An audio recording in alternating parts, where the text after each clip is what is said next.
ეს არის ჩვენი მოცემულობა დღეს რა, sand blaster-ი ნავაწყოთ წყლისა. ესე იგი, რა გვჭირდება? მთავარი გვჭირდება ამისთვის წყლის პომპა, რითიც წყალმა უნდა დაბეროს, შუშიანი წყალი უნდა გაატაროს პომპამ.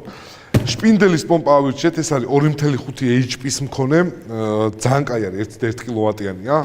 განახებთ ახლა ეს რა არის, შევიძინეთ ჰოლსტჯიზე, შეგახსენებთ, რომ შეგიძლიათ ნებისმიერი ჩვენთან გამოყენებული ხელსაწყოები, რასაც აქ ხედავთ, შეიძინოთ ჰოლსტჯიზე ონლაინ.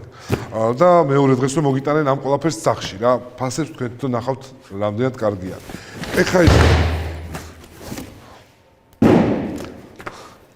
ეს არის წყლის პომპა. ამან ავერჩიეთ სპეციალურად დიდ ნაჭრეთებიანი, ამან უნდა შეიტანოს წარმოიდგინე ახლა შუშიანი წყალი რა.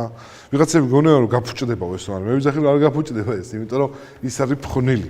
მოყვა 250.000 მეტრი კაბელი, რომელსაც გადავჭრით დიდი ალბათობით და ნუ ამას ესე ვამაგრებთ რომ ყოველთვის ჩართულ მდგომარეობაში იყოს. ეს იდეაში იდება წყლის აუზში, რომელზეც თვითონ არეგულირებს მერე წყალი გამოილია თუ არა და რთავს. ეს კაი რაღაცაა.